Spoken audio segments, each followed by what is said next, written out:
Alhamdulillah wa usalli wa usallim ala man bu'isa rahmatan lil alamin. On continue notre cours de donc cette fois-ci on voit le chapitre 3 qui est à Tawhid.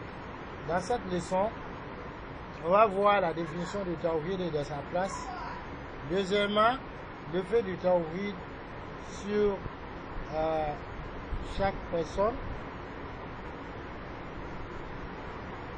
Troisièmement, la clarification de ce que le Tawhid, c'est ça qui est l'islam et que c'est ça la religion de tous les messagers alayhimu salatu wassalam. Premièrement, تعريف التوحيد. التوحيد لغة مصدر واحد يوحد توحيدا أي جعل الشيء واحدا. Le tawhid dans la langue arabe, c'est le fait de faire une chose un, rendre une chose un. واصطلاحا dans la terminologie, qu'est-ce que c'est que le tawhid?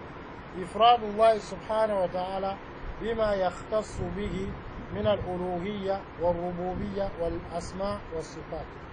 C'est unifier Allah subhanahu wa ta'ala par ce qui lui est spécifique, qui est la divinité, la seigneurie, les noms et les attributs.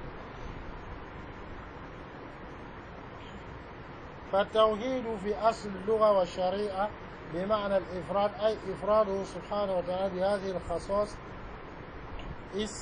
التي تفرد بها فلا يشاركه فيها أحد مهما علت منزلته سواء كان ملكا مقربا أو نبيا مرسلا أو رجلا صالحا. وليعلم أن التوحيد لا يقوم حتى يجتمع فيه أمور ثلاثة: الإقرار به في القلب والنطق به باللسان والعمل به بالجوارح. وقال الشيخ محمد بن عبد الوهاب في كتاب كشف الشبهات: ولا خلاف أن التوحيد لا بد أن يكون بالقلب واللسان والعمل، فإن اختل شيء من هذا لم يكن الرجل مسلما.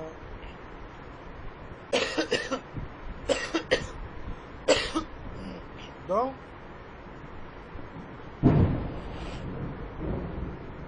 le tawhid, à la base de la langue et de la charia, ça a le sens de l'unification. C'est-à-dire unifier Allah subhanahu wa ta'ala avec, par ses spécificités dans lesquelles il est singularisé. Et donc personne ne s'associe à lui dans ses spécificités, qui sont la seigneurie, la divinité, les noms attribués. Quelle que soit la grandeur et l'élévation de la place de cette chose. Donc que cette chose soit un ange rapproché, ou un prophète envoyé, ou même un homme pur. Et on doit savoir que le tawhid ne peut être accompli que si trois choses sont réunies. Al-iqrar bil-qalb, l'attestation par le cœur, l'acceptation par le cœur, la prononciation par la langue et le fait de pratiquer par les membres. Donc attester qu'il n'y ait point de divinité digne d'être adoré en dehors d'Allah. Donc ensuite prononcer cette parole-là, il est là, et pratiquer par les membres.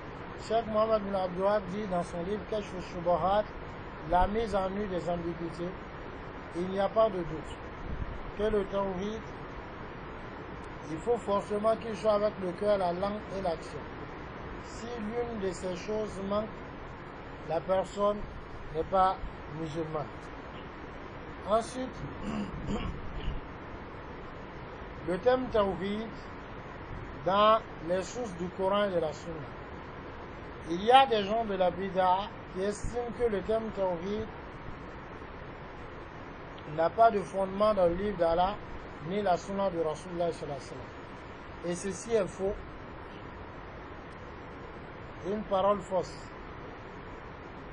Car les sources du Coran et de la Sunna sont remplies de la parole du tawhid. Allah dit subhanahu wa ta'ala: وَإِذَا ذَكَرْتَ رَبَّكَ فِي الْقُرْآنِ وَحْدَهُ وَلَّوْا عَلَى أَدْبَارِهِمْ نُفُورًا وحده.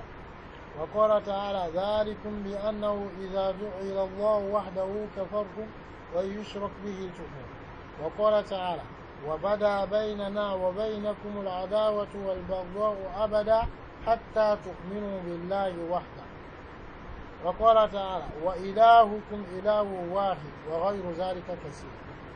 Donc le verset 46 de la sourate 17 Al-Isra, verset 12 de la sourate Ghafir, le pardonneur, sourate 40, verset 4 de la sourate Mumtahina, l'éprouvé, sourate 60, verset 163 de la sourate 2 Al-Baqarah. Dans la Sunna, أخرج مسلم في حجة الوداع من حديث جابر وفيه حتى إذا كان بالبيضاء أهل بتوحيد. Il dit Rasulullah sallallahu alayhi wa sallam a fait élever la voix بالتوحيد avec le tawhid. وفي صحيحين قال لمعاذ لما أرسل اليمن فليقل أول ما تدعوهم إليه أن يوحدوا الله تعالى وهذا لفظ البخاري. Il dit que la première des choses vers laquelle tu les appelles, c'est qu'ils unifient Allah. Rasul sallallahu l'a dit tawhid. Ça c'est dans les deux sortes.